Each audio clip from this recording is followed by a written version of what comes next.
HowExpert presents A Raccoon Story by Roxanne Estrada. My kids were at those fun ages where they were happy to lock themselves away in front of some device or fight about everything they could come up with. As a single mom who loved the outdoor life, I had begun to take them on camping adventures. This was one of our first adventures of the summer season here in Minnesota, and at first, I was impressed with how much my children had seemed to grow. The car got unloaded without any major meltdowns, the tent went up in no time, and everything was smooth. A friend of mine had pulled some strings. Instead of being in one of the state parks, we spent the weekend at a resort surrounded by grandparents with grandchildren visiting. Part of me felt like this would be a good experience for the kids. In fact, we had a rather lengthy set of conversations before we went on this adventure about manners and minding their P's and Q's, or we would not be allowed to do this again. The main building had restrooms and showers located on the lower level. I even recall how excited my kids were because they had access to a flush toilet and had access to hot showers. The upstairs part of the building had a small store for those things people forget, ice, and a small bar as you walked in the door. Even though I'd talked with my kids about following their rules, I was quite pleased that the owners had explained to the kids there were times they could not come into that part of the building. None of them had a meltdown about it. There was a beautiful lake with a sandy beach between two docks. One dock was for boats, and the other was for the kids to enjoy jumping in the lake. Even though the water looked very inviting, it was still early enough in the year that the sun had not yet warmed it sufficient for the kids to want to splish and splash about.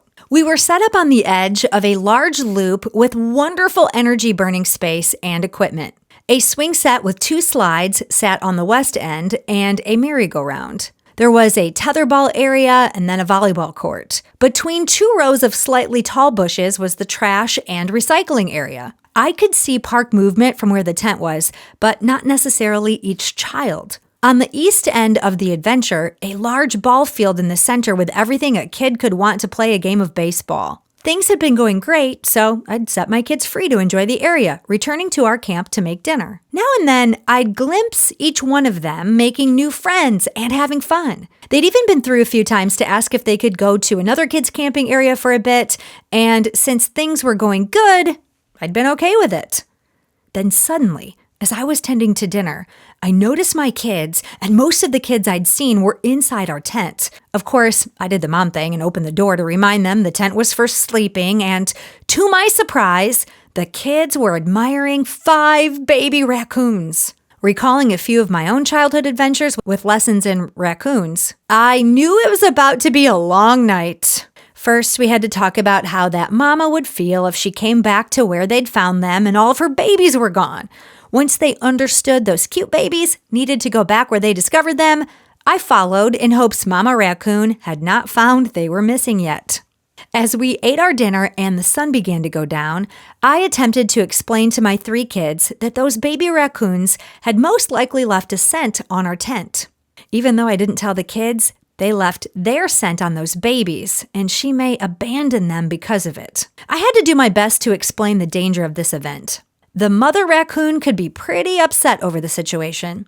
I'd already found 2 long, sturdy sticks, one for myself and one for each child, who would take turns being in charge if that raccoon was as mad as I've seen others get. Sitting in the early darkness with my kids telling tales by the fire, I began the careful watch for those glowing eyes. The park was still bustling with happy camper noises. When it was my turn to tell a campfire story, I told my kids about the time my brothers and I had been chased by a mad mama raccoon and how she'd scratched up the back door of our old farmhouse that night.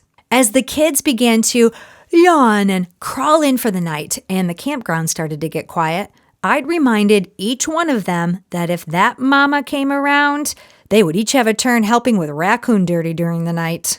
Sure enough, just like I'd explained to the kids, as the campfires around us began to dwindle and the stillness of the night set in, there she was, angrily hissing at me, clearly displeased about the day's events. Now, I'd warned the kids, and it was almost comical as I woke each one of them up for their turn at raccoon watch. Even though they came out with their blanket and curled up in their chairs, I knew they were learning why we leave wild animals in nature.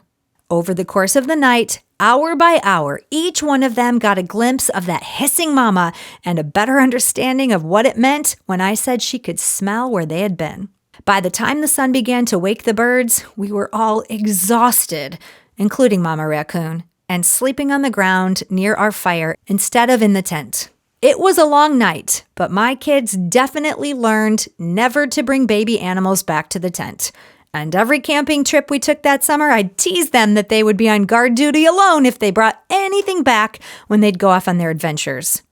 Today, as they are grown, we all laugh about the raccoon's lesson. HowExpert publishes how-to guides and real stories by everyday people. Visit HowExpert.com to learn more.